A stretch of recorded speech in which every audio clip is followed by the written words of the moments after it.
নমস্কার বন্ধুরা, আমি নীলিমা কুকিং শো থেকে আজকে বানাতে চলেছি। আমি এই যে শাপলা চিংড়ি বানাবো। এই যে বাজার থেকে আমি চিংড়ি মাছ নিয়ে এসেছি। এই চিংড়ি মাছ দিয়ে আজকে শাপলা বানাবো। কি করে বানাচ্ছি আপনারা সাথে থেকে দেখে নেবেন। এখন ছাড়িয়ে কেটে সব রেডি করি, তারপর আমি কি করে বানাচ্ছি। দিয়ে দিচ্ছি আমি কড়াইতে তেল। আগে চিংড়ি মাছটা ভেজে নেব। এই চিংড়ি মাছটাকে ছাড়িয়ে নিয়ে এই যে আমি চিংড়ি মাছটা ভাজবো।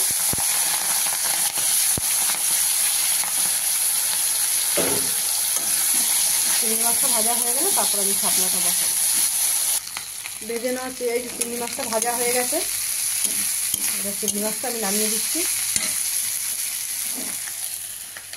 কড়াইতে তেল। এবার দিয়ে এই যে রসুন থেতো করে নিয়েছি আর কাঁচা লঙ্কা কেটে নিয়েছি, দিয়ে দেবো রসুনটাকে।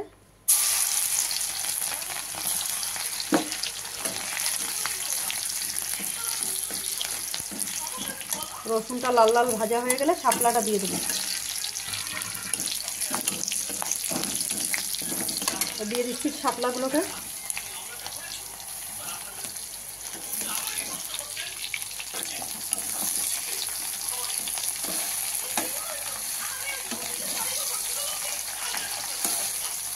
দিয়ে দিলাম পরিমাণ মতো নুন, দিয়ে দিচ্ছি পরিমাণ মতন হলুদ দিয়ে।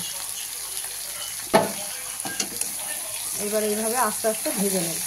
এটা ঢাকা দেবো না, ঢাকা দিলে মানে পুরো গলে একদম হয়ে যাবে। ভেজে রাখা চিংড়ি মাছটা দিয়ে দিচ্ছি। এবার আস্তে আস্তে চিংড়ি মাছটাকে ভাজা হবে, ভেতরে চিংড়ি মাছের রসটা ঢুকবে, তবে টেস্টটা আসবে।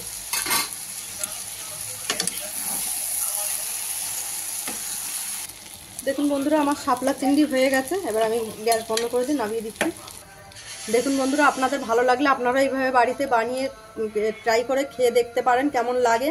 আর নীলিমা কুকিং শোটিকে আপনারা সাবস্ক্রাইব, লাইক, কমেন্ট, শেয়ার করে দেবেন। আর ফেসবুকের বন্ধুরা আপনারাও লাইক, কমেন্ট, শেয়ার করে দেবেন। আর নীলিমা কুকিং শো বলে পেজ খোলা আছে, সেখানে ফলো করে লাইক, কমেন্ট, শেয়ার করে দেবেন। একটু বেশি বেশি করে লাইক, কমেন্ট, শেয়ার বেশি বন্ধুরা করে দেবেন।